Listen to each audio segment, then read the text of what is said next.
Parents tell me all the time that formula prep feels intimidating.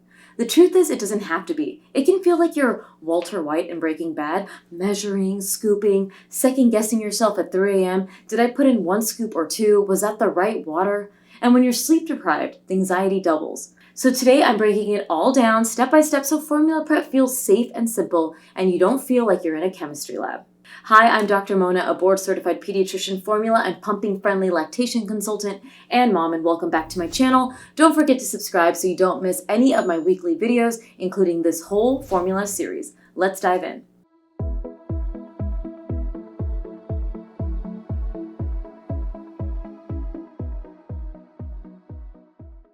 There are 2 big options, powder and ready to feed.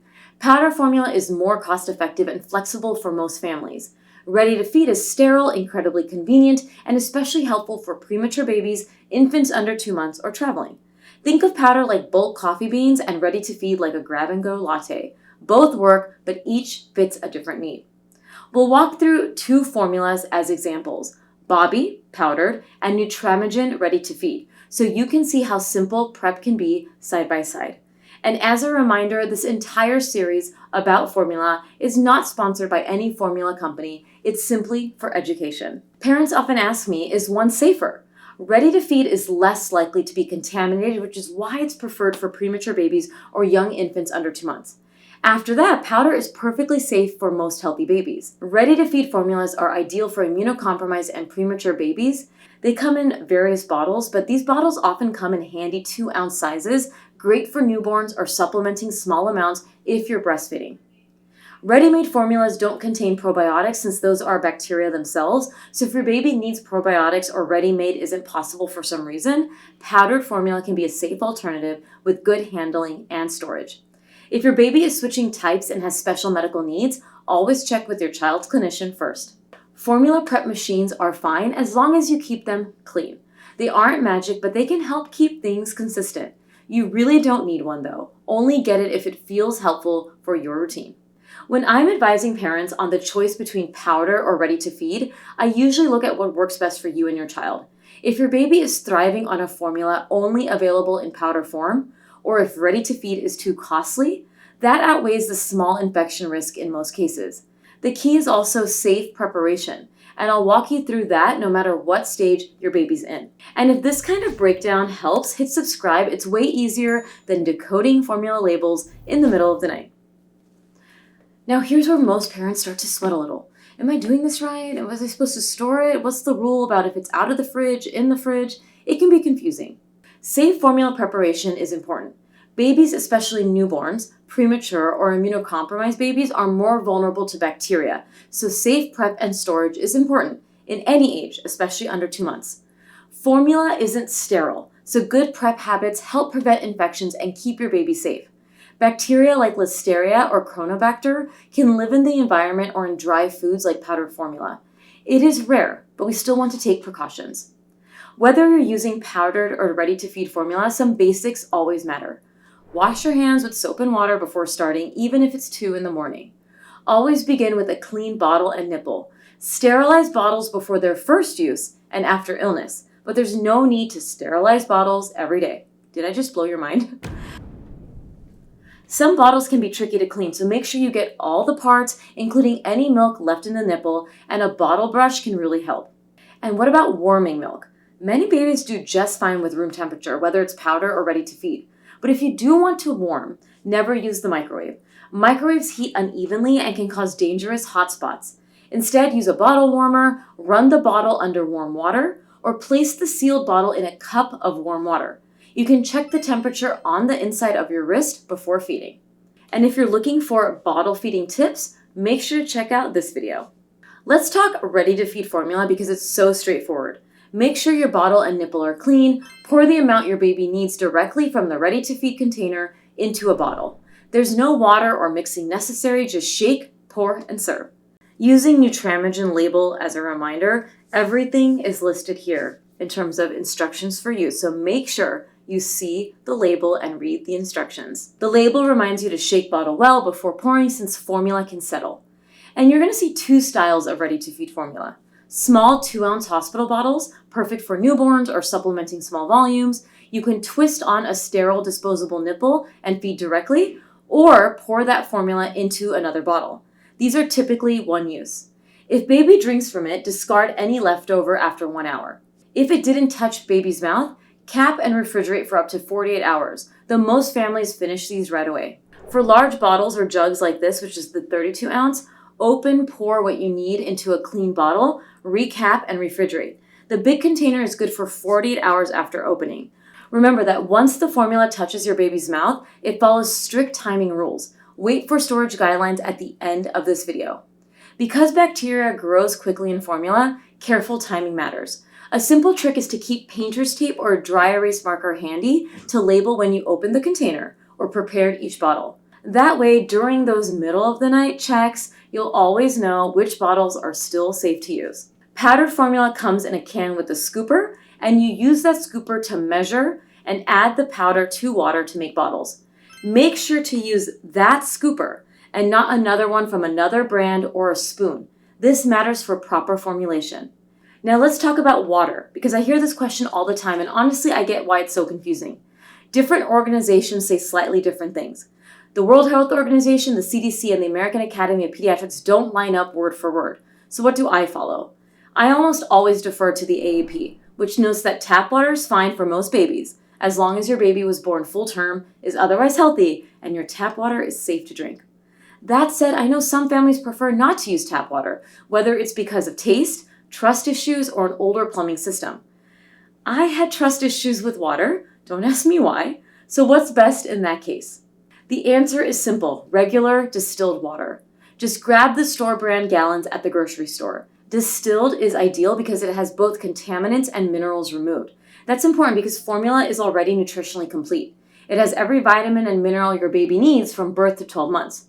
Purified or spring water is also safe, but they still contain minerals like calcium, magnesium, and potassium. They're harmless to adults, but really unnecessary extras for babies. If you are using it, it's likely okay, but reach for distilled water next time. Now let's clear up the nursery water marketing. You do not need it. First, it's expensive. Second, many nursery water products actually add fluoride, and babies under 6 months don't really need that extra fluoride. Once your baby is older than 6 months and starting solids, that's the time to start introducing small amounts of fluoridated tap water with meals if your local water supply has fluoride. If tap water isn't an option, your pediatrician can guide you on whether your child should receive fluoride from another source. And one last reminder about water: never use hot tap water straight from the faucet to make formula, since it can carry contaminants like lead. If your pediatrician has advised boiling for safety reasons, like if your baby is premature, immunocompromised, or you're using well water, you can boil the water, let it fully cool, and then prepare the formula. Always test the temp on your wrist before feeding. Oh, and don't grab carbonated or flavored water by mistake. Parents have told me they've done it in a rush. You are not alone. The golden rule of making formula: always water first, then powder. That keeps the ratio correct and avoids bottles that are too concentrated or too watered down. Never add more powder or liquid than indicated, unless directly stated by a clinician, for weight issues. When you scoop, always use the scoop in the can. Scoop, level it off, and put it in. Don't pack it down with a spoon and don't heap it up. If you're running on no sleep, count scoops out loud on your fingers. 1 scoop, 2 scoop. It actually helps. As an example, Bobby's label is a perfect visual guide. Turning it around. To make a 2-ounce bottle, add 1 scoop of powder to 2 ounces of water. 4-ounce bottle, add 2 scoops to 4 ounces of water. And if you need an odd number here, for example, 3 ounces of formula, you take 3 ounces of water and 1.5 scoops of formula. This can minimize waste if you know your baby regularly feeds an odd amount. Shake to mix, and you can let it settle to reduce bubbles. If you want to warm the bottle, warm it like I mentioned earlier in this video, run under hot water, set it in a mug of hot water, or use a bottle warmer. When you're done making bottles, close the can right away. Keep the scoop in the can, not on the counter where it can pick up bacteria. And if you're glad someone is telling you this straight, make sure to subscribe so you're never going to miss the little details that matter in your parenting journey. Now for storage. Formula isn't like the milk in your fridge. It's more prone to bacterial growth, especially for newborns and younger infants, so these rules matter. For all formula, look at expiration dates and the labels for use and storage. This really helps, and here is an example. For powdered formula cans, once you open a can, write the date on the lid. Toss it after 30 days. Do not freeze formula. Store it at room temperature in a cool, dry place, and if you live in a humid area like I do, don't store it in the garage. Whether you're using powdered formula or ready to feed, the rules change slightly depending on what's happened to the bottle, aka did the baby's mouth touch the bottle to drink, and it's easy to get confused when you're exhausted at 3 a.m. This action can introduce bacteria, hence why there are various scenarios. Here's a quick, actionable guide. If you've made a bottle of powdered formula, if baby hasn't touched the nipple yet, the bottle is good for up to 2 hours at room temperature. If you pop it in the fridge right away, you can use it for up to 24 hours. If baby has started drinking, any leftover formula needs to be discarded after 1 hour, whether it stays out or goes in the fridge. Saliva introduces bacteria risk, and those can multiply quickly. For ready-to-feed formula bottles, small bottles or poured servings from a large jug, if the baby hasn't fed yet, the bottle can stay at room temp for 2 hours or in the fridge for up to 48. After your baby has fed from the bottle, always toss leftovers after an hour. Large ready-to-feed jugs. Once open, they need to go back in the fridge and be used within 48 hours. Pour what you need for each feeding and follow the same 2-hour untouched and 1-hour touched rules for the bottle you gave your baby.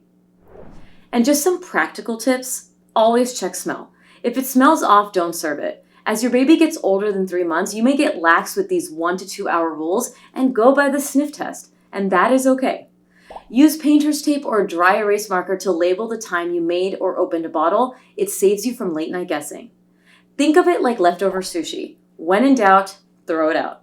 After feeds, clean bottles thoroughly. I like using Dr. Brown's bottle brush and the infant dish soap Dapple as it breaks up milk residue better than regular soap. But any baby-safe brush and soap that does the job will do. Some bottles are trickier to clean, so make sure to get every part, including that nipple. And if you want extra reassurance, the CDC has a great resource on formula prep and storage.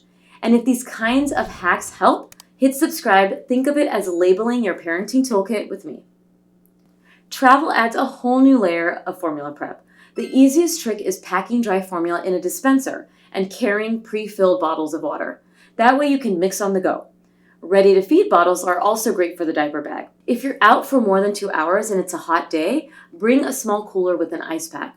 Formula spoils faster than you think, especially in the summer heat.